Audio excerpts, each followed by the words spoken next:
Pada pembelajaran kali ini kita akan membahas bab 3 Kedaulatan Negara Kesatuan Republik Indonesia, sub B tentang bentuk dan prinsip kedaulatan yang sesuai dengan Undang-Undang Dasar Negara Republik Indonesia tahun 1945.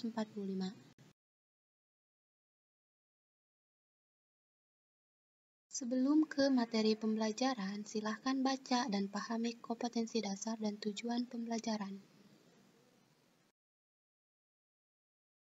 Baik, materi yang pertama yaitu tentang hakikat dan teori kedaulatan. Pengertian kedaulatan. Kedaulatan merupakan kekuasaan tertinggi untuk menentukan hukum dalam negara. Kedaulatan berasal dari bahasa Latin yaitu soveranus yang berarti yang tertinggi. Kedaulatan rakyat merupakan kedaulatan yang menggambarkan suatu sistem kekuasaan dalam sebuah negara yang menghendaki kekuasaan tertinggi dipegang oleh rakyat.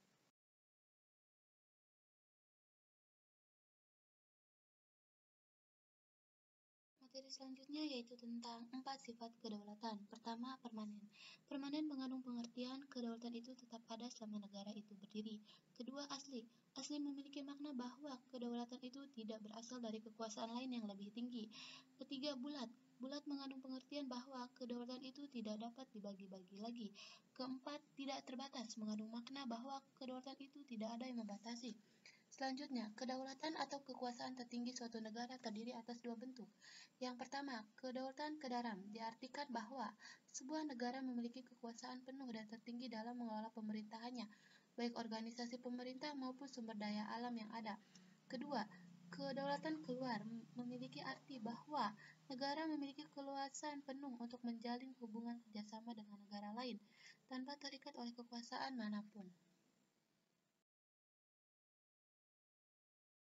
Kedua yaitu teori kedaulatan. Teori kedaulatan dibagi menjadi 5 bagian. Yang pertama, teori kedaulatan Tuhan. Teori kedaulatan Tuhan menyatakan bahwa raja atau penguasa mendapat kekuasaan yang tertinggi dari Tuhan. Kehendak Tuhan menjelma ke dalam diri raja atau penguasa.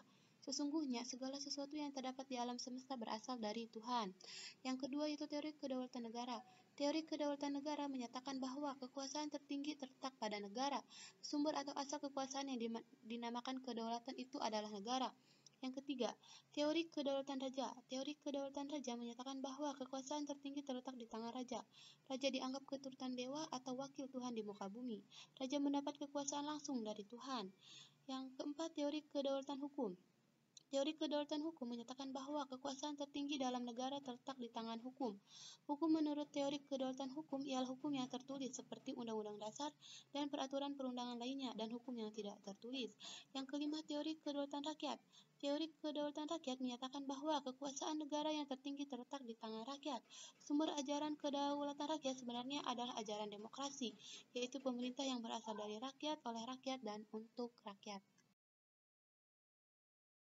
Baik, kita lanjut ke materi selanjutnya yaitu tentang bentuk dan prinsip kedaulatan yang sesuai dengan Undang-Undang Dasar Negara Republik Indonesia tahun 1945.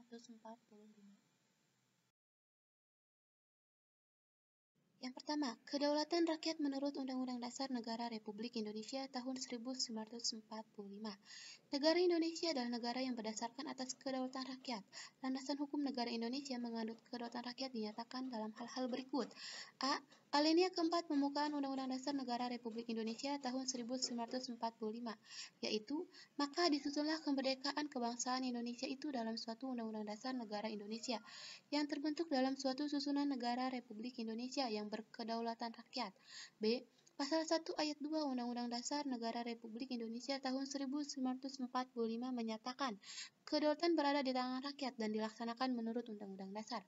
Selain menganut teori kedaulatan rakyat, negara Republik Indonesia juga menganut kedaulatan hukum. Pasal 1 ayat 3 Undang-Undang Dasar Negara Republik Indonesia 1945 menyatakan, negara Indonesia adalah negara hukum. Dan pasal 27 ayat 1 Undang-Undang Dasar Negara Republik Indonesia 1945 menyatakan, segala warga negara bersamaan kedudukannya di dalam hukum dan pemerintahan dan wajib menjunjung hukum dan pemerintahan tanpa kecuali. Berdasarkan paparan di atas, maka prinsip-prinsip kedaulatan negara Republik Indonesia adalah sebagai berikut. Pertama, negara Indonesia adalah negara kesatuan yang berbentuk republik. Kedua, kedaulatan berada di tangan rakyat dan dilaksanakan menurut Undang-Undang Dasar.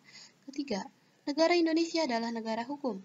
Keempat, Presiden tidak dapat membekukan dan atau membubarkan Dewan Perwakilan Rakyat.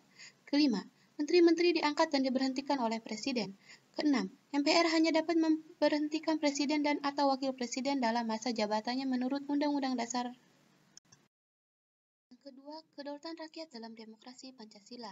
Kita telah mengetahui bahwa negara Indonesia adalah negara yang berdasarkan demokrasi Pancasila, yang artinya demokrasi yang dijiwai oleh nilai ketuhanan yang Maha Esa, kemanusiaan yang adil dan beradab, persatuan Indonesia, kerakyatan yang dipimpin oleh hikmat kebijaksanaan dalam permusyawaratan atau perwakilan, dan keadilan sosial bagi seluruh rakyat Indonesia.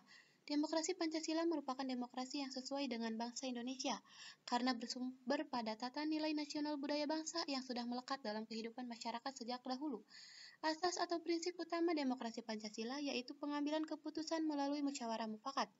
Nilai lebih dari demokrasi Pancasila yaitu adanya penghargaan terhadap hak asasi manusia dan hak minoritas.